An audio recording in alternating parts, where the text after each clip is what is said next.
past teams struggle to pick it back up. Not at all today. You guys really came out firing. Yeah. What worked so well? And really, as soon as we thought we played pretty well last night, we just had some little plays that we could have finished better on the defensive side of the ball and then offensively executed better. So as soon as that game was done, we just said, you know what, move on to the next one, get ready for Mercer. They're a good team, and just prepare for Mercer. What were you guys seeing early in the game that allowed you guys to know you had a lot of advantages on the offensive end?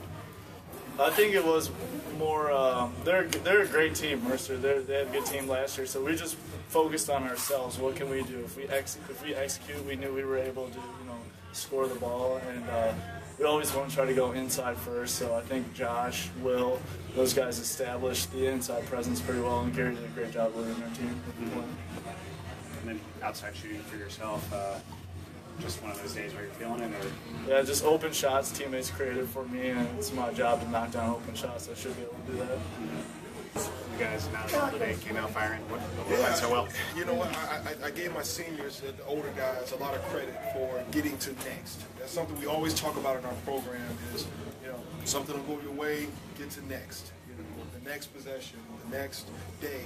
There's always a next. And I think our guys did a great job of, doing their best efforts of putting the New Mexico loss behind them and moving forward and, getting ready for Mercer. We threw in the game of, the George Mason Mercer game, and they did a pretty good job of getting locked in, following the scouting report, and, making sure that they were prepared for what was happening today.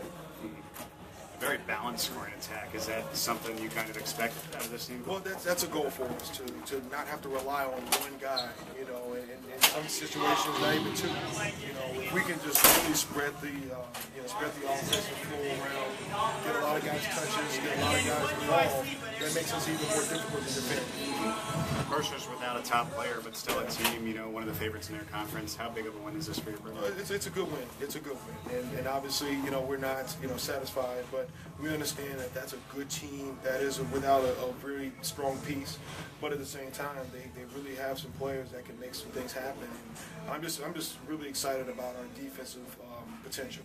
Right now we're really digging in and getting some things done as far as holding teams to a low shooting percentage and not allowing them to get to the paint as easily as they used to against us in the past.